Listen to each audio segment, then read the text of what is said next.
Demi memenuhi permintaan Mama Gina, kini Safira dan Julian harus tidur terpisah dan mereka tidak tidur lagi bersama.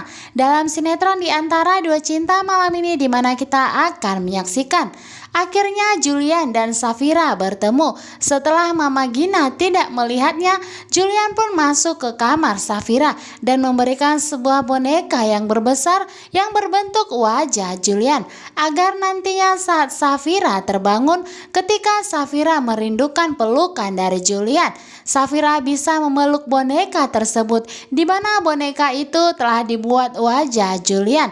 Julian berhasil membuat Safira bahagia lagi dan lagi walaupun mereka terpisah, tetapi Julian mampu membuat Safira tersenyum.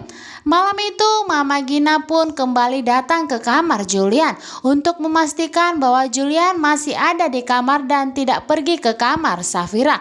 Tetapi di sini Tante Ulan berusaha menghalangi Mama Gina dan mengatakan bahwa Julian ada di kamarnya. Julian pun tentunya tidak akan berani melawan Mama Gina. Di sini pun Mama Gina tersenyum bahagia akhirnya melihat Julian ada di kamarnya dan tidak bersama Safira. Sementara itu saat di rumah sakit, kini Mona telah sadarkan diri dari kondisi kritisnya. Saat Mona tersadar, Mona melihat Rafael ada di hadapannya. Mona pun langsung mengatakan kepada Rafael bahwa ia telah bersedia bercerai dari Rafael karena semua perjuangan Mona selama ini telah sia-sia. Saat ini Rafael tidak ada rasa sedikit pun kepada Mona. Walaupun Mona tengah hamil, tetapi Safira masih ada di dalam hati Rafael. Tentunya di sini Mama Lestari begitu marah kepada Rafael. Sementara itu akhirnya Dania berhasil menemukan Yuda.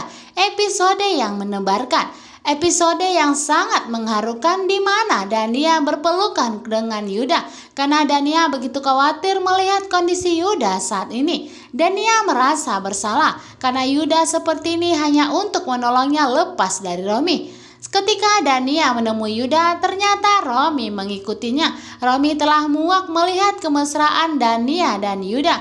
Padahal saat ini Dania masih istri sah dari Romi. Tentunya di sini Yuda begitu kaget ternyata Romi ada di sana.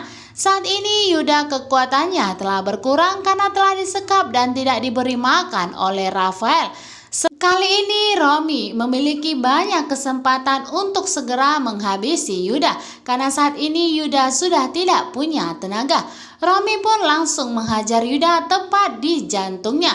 Kini Yuda pingsan dan tidak sadarkan diri. Yuda tidak berdaya, tidak bisa lagi apa-apa bahkan untuk melawan Romi. Karena begitu kuatnya pukulan Romi kepada Yuda membuat Yuda tak sadarkan diri seperti ini. Dania pun begitu khawatir terjadi apa-apa dengan Yuda.